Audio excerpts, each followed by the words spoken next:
नमस्कार। एएम की क्लासेस में आप सभी का स्वागत है। आज हम कक्षा 10वीं स्पर्श गद्य खंड से बड़े भाई साहब पाठ का अध्ययन करेंगे। बड़े भाई साहब। प्रस्तुत पाठ महान साहित्यकार प्रेमचंद द्वारा रचित है। बड़े भाई साहब पाठ में एक बड़े भाई हैं और एक छोटे भाई हैं। प्रस्तुत पाठ में एक बड़े भाई साहब हैं जो हैं तो छोटे, लेकिन घर में उनसे छोटा एक भाई और है। उससे उम्र में केवल कुछ साल बड़ा होने के कारण उससे बड़ी बड़ी अपेक्षाएं की जाती हैं। बड़ा होने के नाते वह खुद भी यही चाहते और कोशिश करते हैं कि वह जो कुछ भी करे वह छोटे भाई के लिए मिसाल का काम करें। इस आदर्श स्थिति को बनाए रखने के फेर में बड़े भाई का जो बचपन होता है वो तिरोहित हो जाता है। आइए पात्र परिचय जानते हैं। लेखक जो हैं वो तीव्र बुद्धि के थे। पढ़ते कम थे, खेलने कूदने में ज़्यादा ध्यान देते थे, परंतु कक्षा में प्रथम आते थे।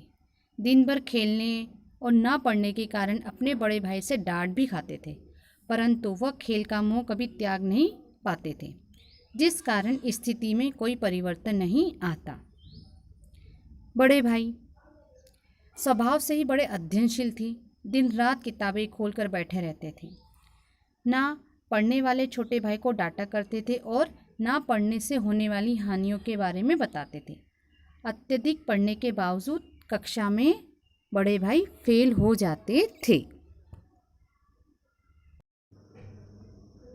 लेखक के बड़े भाई 14 वर्ष के थे और लेखक 9 वर्ष के।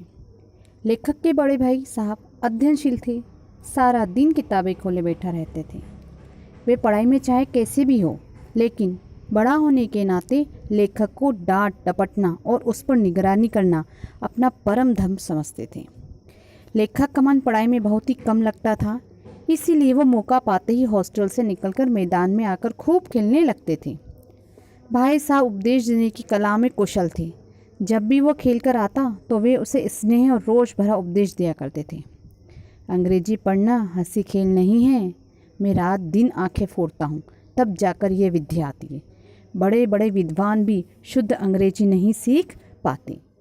जो बड़े भाई हैं वो हमेशा छोटे भाई को डांटते रहते थे, क्योंकि छोटा भाई है वो पढ़ाई में रुचि नहीं लेते थे।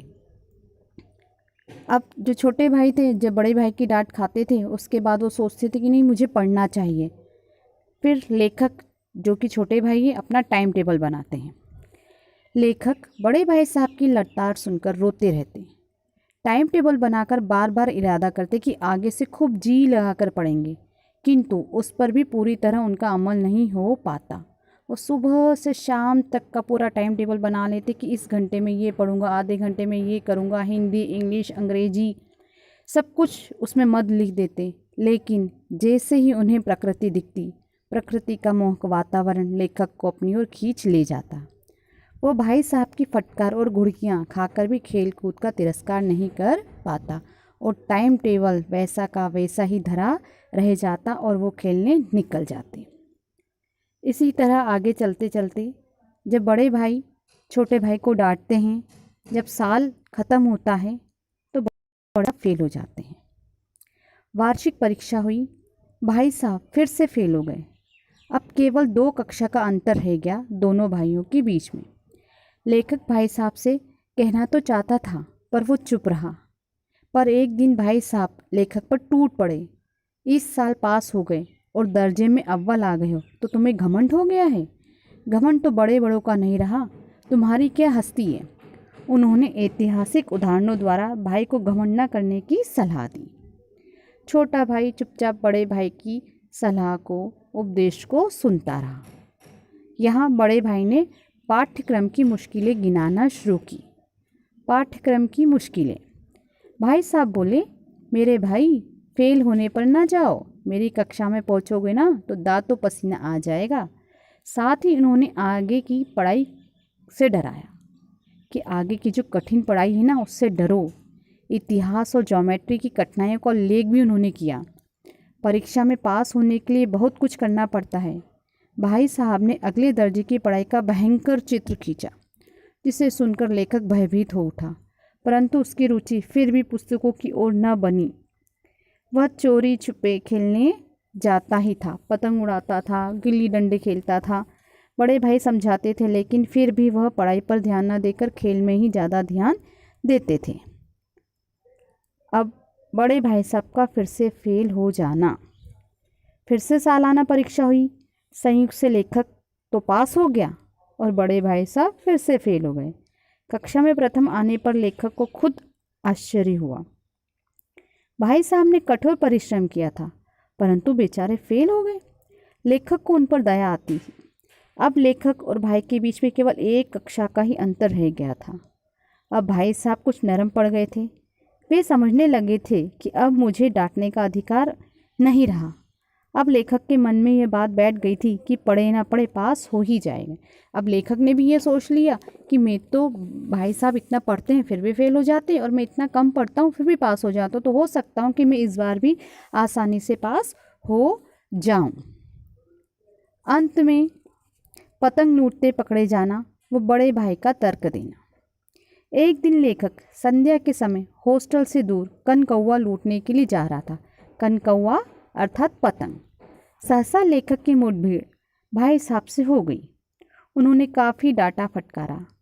उन्होंने कहा कि एक ज़माना था जब 8वीं कक्षा पास करके लोग नायब तहसीलदार बन जाते थे, अन्य कई अच्छे अच्छे पदों पर नियुक्त हो जाते थे, और एक तुम हो कि 8वीं कक्षा में आकर भी लड़कों के साथ में कनकौए लूटने के लिए दौड़े जा रहे हो। हो सकता है तुम अगले साल मेरे बराबर आ जाओ या आगे भी निकल जाओ, पर मैं तुमसे 5 साल बड़ा हूँ और हमेशा बड़ा ही रहूँगा। समझ किताबें पढ़ने से नहीं आती, दुनिया देखने से आती है। घर का कामकाज और खर्च का हिसाब घर के बड़े बूढ़े ही ठीक प्रकार से रख पाते हैं। लेखक बड़े भाई की युक्ति के सामने नतमस्तक हो गया। तब लेखक को अपने छोटेपन का अनुभव हुआ और बड़े भाई के प्रति श्रद्धा उत्पन्न हो गई। तब भाई साहब ने लेखक को गले लगा लिया। तभी एक कनकौआ उनके ऊपर से गुजरा तो भाई साहब लंबे थे, अतः उन्होंने उछलकर उसकी डोर पकड़ ली और बेतहाशा हॉस्टल की ओर दौड़ पड़े। लेखक भी उनके पीछे पीछे दौड़ा। आइए पाठ के मुख्य बिंदुओं पर नज़र डालते हैं। कथानायक अर्थात लेखक की रुचि। कथानायक अपनी किशोरावस्था के अनुरूप ही चंचल प्रवृत्ति के थे। वह प्रकृति प्रेमी थे।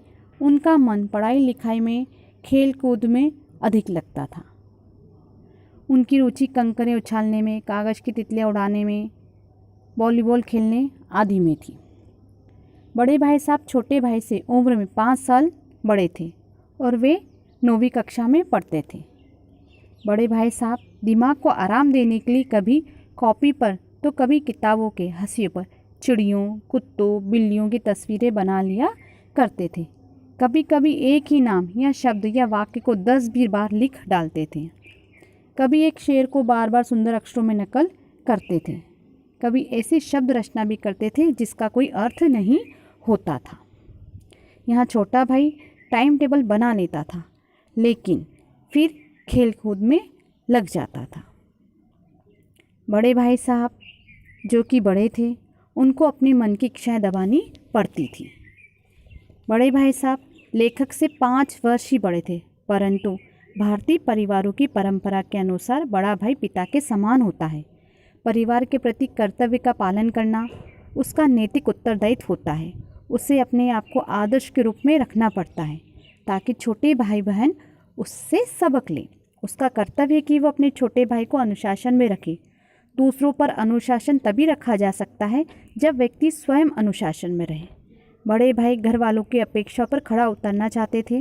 वे कर्तव्य बोध के भार से दबकर अपने छोटे भाई की रक्षा कर अपने कर्तव्य ईमानदारी से निभाते थे। वे छोटे भाई को सही राह दिखाने के लिए उसके समक्ष अपना आदर्श उदाहरण प्रस्तुत करना चाहते थे, जिसके कारण उनका बचपन तिरोहित समाप्त हो चुका था। यहाँ पर जो बड़े भाई साहब हैं, उनके अनुसार जो जीवन की समझ थी वो कैसे आती है।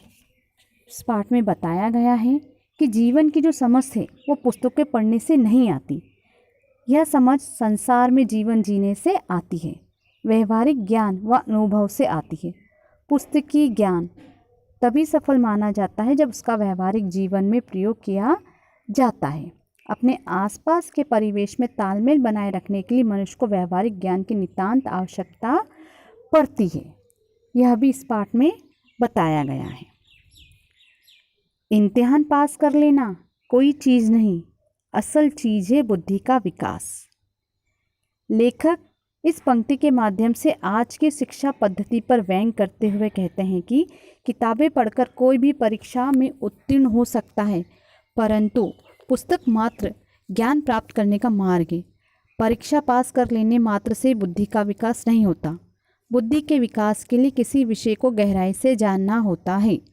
शिक्षा उसी कर्तव्य भावना का विकास करती है। शिक्षा जीवन के अनुशासन व हर परिस्थितियों का सामना करना सिखाती है। इस पाठ से हमें क्या प्रेरणा मिलती है?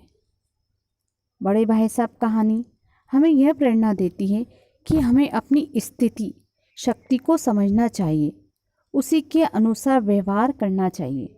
जो कार्य हम स्वयं नहीं करते उसकी दूसरों से उम्मीद करना व्यर्थ है।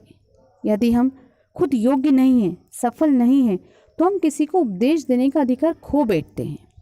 इससे हमें यह भी शिक्षा मिलती है कि परीक्षा के तनाव में सारा समय किताबों में घुसे रहने की अपेक्षा पढ़ाई सहज रूप से करें। पढ़ाई को रटने की वजह उसे समझने की कोशिश करें, अपनी समझ को विकसित करें, क्योंकि खेल कूद पढ़ाई में बाधक न होकर सहायक ही होते हैं। इस पाठ में समूची शिक्षा के तौर तरीकों पर व्यंग्य भी किया गया है। आइए सुनते हैं। प्रस्तुत पाठ में समूची शिक्षा प्रणाली के तौर तरीकों पर व्यंग्य किया है। अंग्रेजी पढ़ना, लिखना या बोलना आए ना आए, लेकिन उस पर अत्यधिक बल दिया जाता है। अपने देश के इतिहास के अतिरिक्त दूसरे देशों के इतिहास की जानकारी व्यर्थ में करवाते हैं। रटंत शिक्षा प्रणाली पर बल दिया जाता है। बच्चे समझे या ना समझे, लेकिन उसे विषय को रटना ही पड़ता है। इस प्रकार विषय के प्रति रुचि समाप्त हो जाती है। अलजेब्रा व ज्योमेट्री ऐसे विषय हैं कि निरंतर अभ्यास करने पर भी गलत हो ही जाते हैं। छोटे छोटे विषयों पर लंबे चौड़े निबंध लिखवाना जो बच्चों की रुचि के विपरीत होते हैं, ऐसी शिक्षा प्रणाली का कोई लाभ नहीं होता और बच्चों को वो बोझ लगने लगते हैं। तो इस पाठ में बड़े भाई साहब ने छोटे भाई को पढ़ाने के लिए, उसका भविष्य सुधारने के लिए उसने तरह तरह की युक्तियाँ अपनाई, तरह तरह के उदाहरण दिए, उसे नसीहत दी। छोटा भाई भी बड़े भाई का आदर करता था, वह उन्हें सुन लेता था, लेकिन कभी भी पलटकर जवाब नहीं देता था। तो यह पाठ बड़े भाई साहब और छोटे भाई दोनों से मिलकर हमें यही शिक्षा देता है कि हमें पढ़ाई को रटना नहीं है, पढ़ाई को सहज और सरल भाव से समझना है। धन्यवाद।